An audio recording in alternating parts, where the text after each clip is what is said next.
ପଇସା ପୁରା 2024 ମସିହାରୁ ପଡିକି ରହିଛି, ଏପର୍ଯ୍ୟନ୍ତ କାମ ହେଇପାରୁନି। ଲକ୍ଷ ଲକ୍ଷ ଟଙ୍କା ପଞ୍ଚାୟତରେ ପଇସା ପଡିକି ରହିଛି, ସେଟା ଏପର୍ଯ୍ୟନ୍ତ କାମ ହେଇପାରୁନି। ଯୋଉଠି କାମ ହଉଛି ସେଟା ବିଲ୍ ପଡିକି ରହୁଛି 6 ମାସ ଲେଖା। ଏଇଟା କଣ ଡେଭଲପମେଣ୍ଟ? ତମର କାମ ଯିଏ କର, ଆମର ମନ ଦୁଃଖ ନାହିଁ। ଆମ ପଞ୍ଚାୟତରେ ଆମକୁ ଡେଭଲପମେଣ୍ଟ ଦରକାର। ଯେତିକ ସବୁ ପଞ୍ଚାୟତ ଫଣ୍ଡ ସବୁ ପଡିକି ରହିଛି। ସମୟ ନାହିଁ, ସରିଯିବ କାମ ଗୁଡା।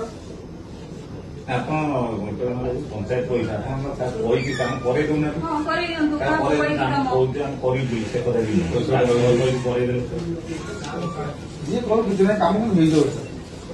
ଆମର ଗୋଟେ କଲ୍ୟାଣୀ ମଣ୍ଡପ ବିଲ୍ ପାଇଁ ବୋଧେ ମୁଁ ଆସିଥିଲି 29 ତାରିଖ ଦିନ। ମୋବାଇଲ କଣ ଅଫିସ ନା ଏଟା କଣ ହେଇପାରିବ? ପବ୍ଲିକ କରିପାରିବେ, ପବ୍ଲିକ କରିପାରିବେ,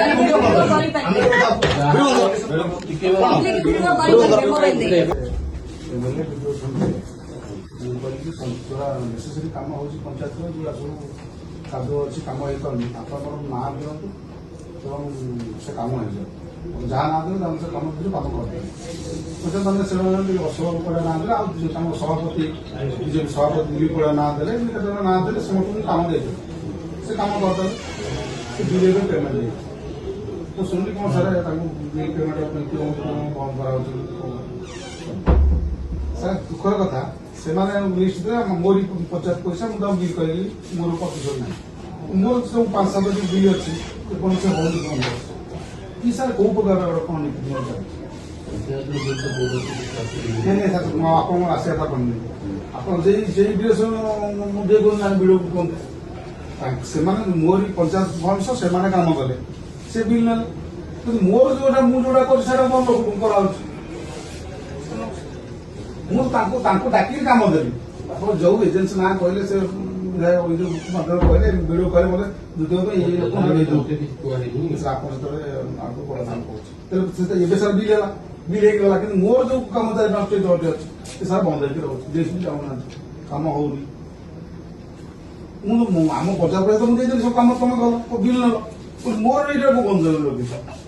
ଆଉ ଗୋଟେ କଥା ସାର୍, ଯାହା ରହୁଛି ଅନ୍ତର୍ଦୟ ଗୃହ ଗ୍ରାମ ସଭାରେ ଆମକୁ କହିଥିଲେ, ଆମେ ସବୁ ଲେଖିକି ନିହାତି ସେମାନଙ୍କର ମେସେଜ ଦେଲି ତାଙ୍କର, ଆପଣ ଇନକ୍ୱାରି କରି ଦିଅନ୍ତୁ, ତାର କିଛି ନାହିଁ। ସେ ଏବେ ଯାଇ ଆମର କିଛି ଇନକ୍ୱାରି କରୁଥିଲେ, ତା ଦେହରେ ବୋଧେ ଅଧାରୁ ଅଧିକା ଘର ଅଛି, କୋଉ ଲିଷ୍ଟ ଯାଉଛି ମୁଁ ଜାଣିପାରୁନି। ସେ ଯୋଉ ଆପଣ ଗୋଟେ ଗ୍ରୁପ ହେଇଥିଲା ସେଠି ଦିଦିମାନେ ଯାଇଥିଲେ, ଅଦର ପିଓ ଯାଇଥିଲେ, କଲା ପରେ ସେ ଯୋଉ ରିପୋର୍ଟ ଦେଲେ, ରିପୋର୍ଟ ଦେଇକି କରାଯାଇଥିଲା। ମୁଁ ସେ କଥା କହୁନି ସାର୍, ସେ ଲିଷ୍ଟ ତ ଯୋଉ ଗ୍ରାମ ସଭା ଯୋଉ ଲିଷ୍ଟ ଅଛି, ତାକୁ ଆମେ ଆପଣଙ୍କୁ ଦେବୁ, ଆପଣ ଇନକ୍ୱାରି କରିବେ। ମୁଁ ସେ କଥା କହୁନି ସାର୍, ସେଟା ଇନକ୍ୱାରି କରନ୍ତୁ ଏବଂ ତାକୁ ରେଜିଷ୍ଟର କରନ୍ତୁ। ଯଦି ଆପଣଙ୍କ ପାଖରେ ଅଛି ଇଏ କଣ, ଏଇ ଯୋଉ ସାର୍ 15-20 ଲିଷ୍ଟ ଯାଇଥିଲା, ମୁଁ ଜାଣିପାରେ ଲିଷ୍ଟ କୋଉଠି ଅଛି ମୁଁ ଜାଣିନି। ତା ଦେହରେ ବୋଧେ 17-18ଟା ହବନି, 12ଟା ମାତ୍ର ଲିଗାଲି ହେଲା, ଆଉ ସବୁ ଇଲିଗାଲି। ଗ୍ରାମ ସଭାରେ କପି ମୁଁ ସହିତ ଗୁନ୍ଥିକି ଦେବି ସାର୍। ଯେଇ ଆକ୍ସିଡେଣ୍ଟ କହିବେ କି ଯୋଉ ମୋର ଯେତେବେଳେ ଆସିଲେ କରିବାକୁ, ମୁଁ ତ ସାର୍ କରିଦେଲି, ତାଙ୍କୁ ପେମେଣ୍ଟ ବି କରେଇଦେଲି, ତାଙ୍କର ମୁଁ ରଖିଲି ପଇସା, କଷ୍ଟ ବି ରଖିଲି ସାର୍।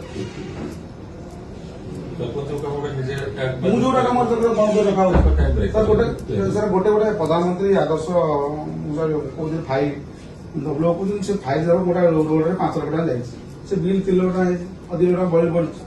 ସେମାନେ ଯେଇ ଆକ୍ସିଡେଣ୍ଟ ଲେଖିଦେବେ, ସେ ଆଉ ନୂଆ ପ୍ରୋଜେକ୍ଟ ଫାଇଲ ରେଜିଷ୍ଟର ଦେବେ, ସେ କଥା ସାର୍ ହେଇପାରୁନି। 2 ଲକ୍ଷ ଟଙ୍କା ବଳିଲା, ତାର ଏଗ୍ରିଷ୍ଟ ଆଉ ଗୋଟେ ଡିଟେଲ ପାସ୍ ହେଇଯିବ, କାମ ବି ହେଇଯିବ, ସେ ପଇସା ରିଜେକ୍ଟ ହେବ ସାର୍।